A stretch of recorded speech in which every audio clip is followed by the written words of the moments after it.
Hey everybody, it's me, it's Jason. Miss Julie's not with us on this one. You've heard me say it. You've heard me say it a few times. We don't ask for handouts. I ain't got no sponsors, none of that. There's a reason we do that, so we can give our honest, true opinion, and that's all it is, an opinion about the stuff that we buy for these things. So if you watched the last video, the accessory video, one of the things I told you is we was waiting on our great friends from UPS to deliver our bed extender. And when I got home today up at the shop, the bed extender is here. I'll show you the spike door that failed. Got an update on that. So before I get down the rabbit hole on that, let's talk about this bed extender. So this bed extender came in from 7 brothers, 7 blacksmiths,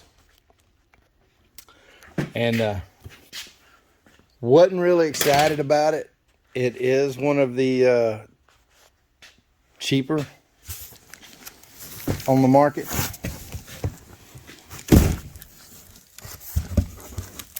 We did not want one that has a tailgate device. We did not want one that you could hang a spare tire off of. We just wanted a bed extender to kind of hold everything in, okay? And for what we wanted, this will work. Now, this was $85. The bed extender we was looking at was like 140 or 180.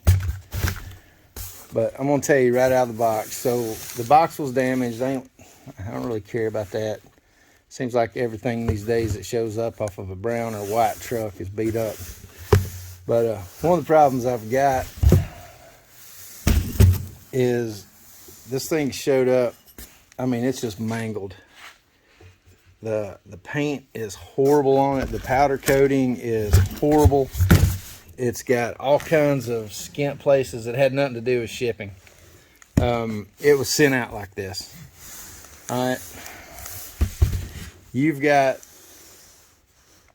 weld splatter that was never cleaned up. And you've got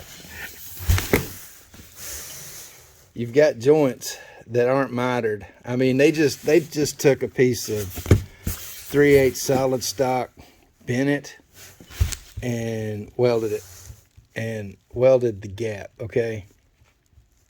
That. Oh, and on the other side, they forgot to weld the one in at all. So I don't know if this was a Friday at quitting time rack. I don't know if this was a Monday and I'm hung over. I don't know, man. But this thing is it worth 85 bucks? Yes. Is it worth a penny more? Absolutely not. Another thing, I want you to look at these welds. All right. And there is nothing, this thing is just gummed together. It is just horrible. You can see, again, skint powder coat. Look at these welds, man. The whole thing about this is, will it work for what we want? Yes. In my opinion, just my opinion, this is junk, man. This is horrible. Look at this. We can't weld it right the first time, so we're just going to keep welding and welding and welding until something sticks. This is horrible. Now, I did try the fit. The fit will work.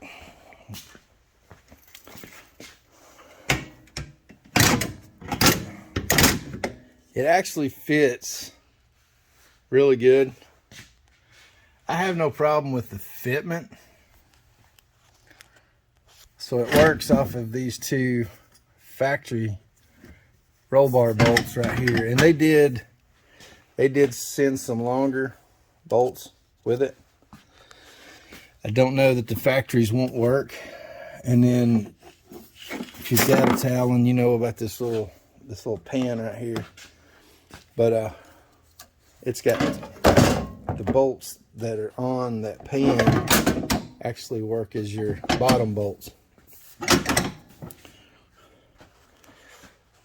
But the problem I've got is the craftsmanship is horrible. Now, it's 1/2-inch tube, all right? That's another thing. If you're going to hang a spare tire back here, you could hang a fuel pack.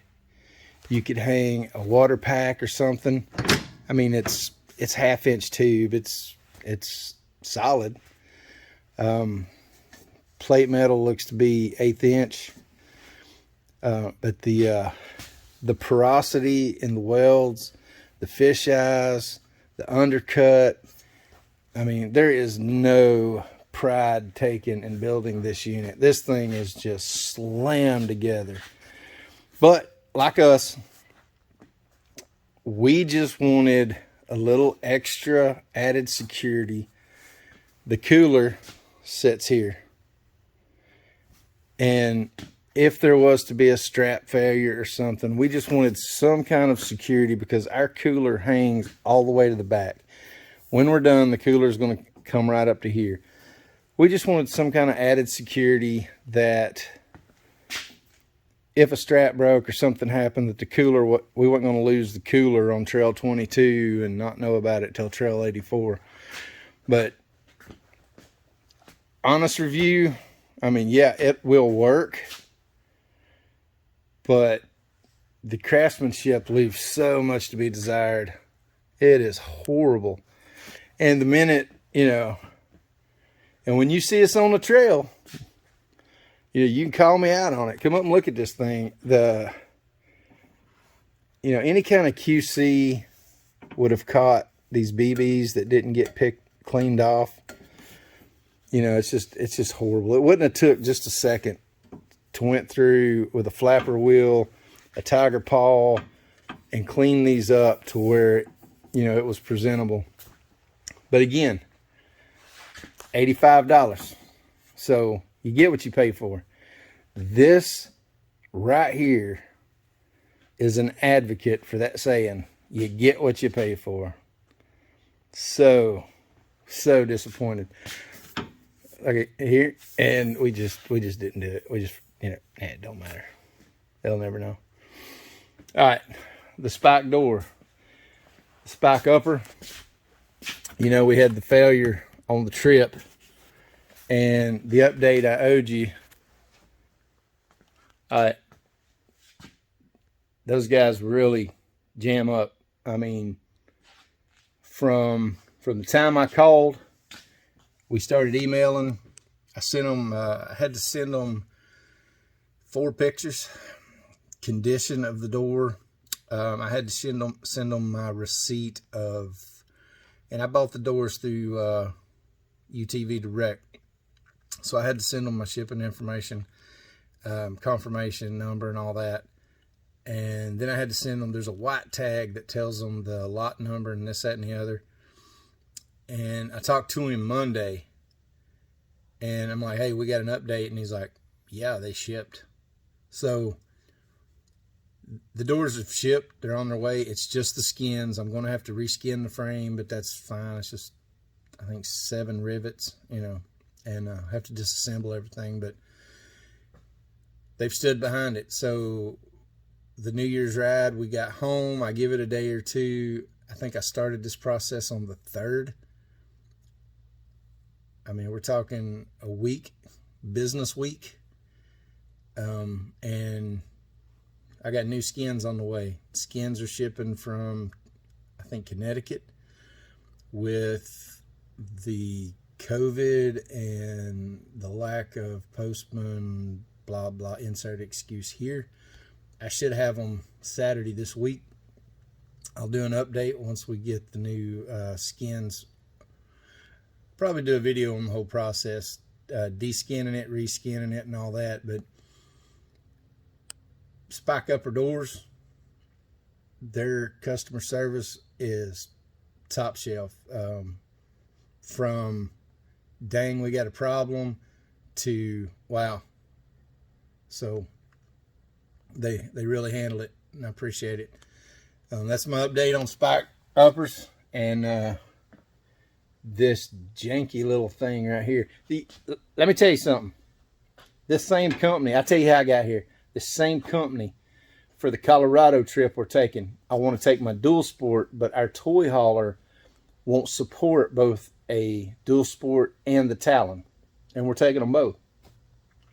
So I started looking up I've got a hitch on the front of my dually, a motorcycle carrier. So I'm gonna put a motorcycle on the front of my truck, my dual sport, and then hook the toy hauler to the back of the truck with the Talon in it.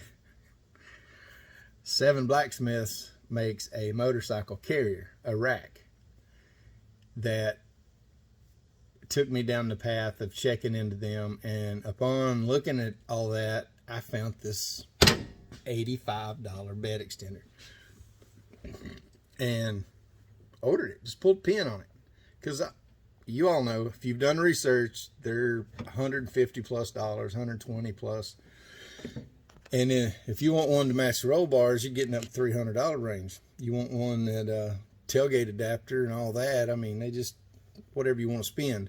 But I found a little $85. Here's the problem I got. Now that I have seen the craftsmanship that they turn out, I will not be buying the motorcycle rack for the front of my truck from Seven Blacksmiths. The motorcycle is on the front of the truck going down the interstate at 70 miles an hour. I am not going to put my equipment, my wife, myself, even the dog at jeopardy to this kind of craftsmanship on that kind of component. You can't change my mind on that. Yes, an $85 bed extender has completely turned me off to all their products. And you know what? You see us on the trail and you got one of their products and this was just a bad one or a fluke or something, by all means tell me.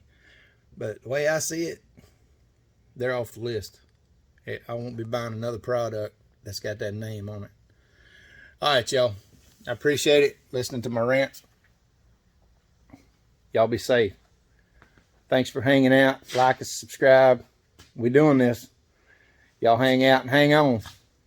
And always, until next time, enjoy the ride.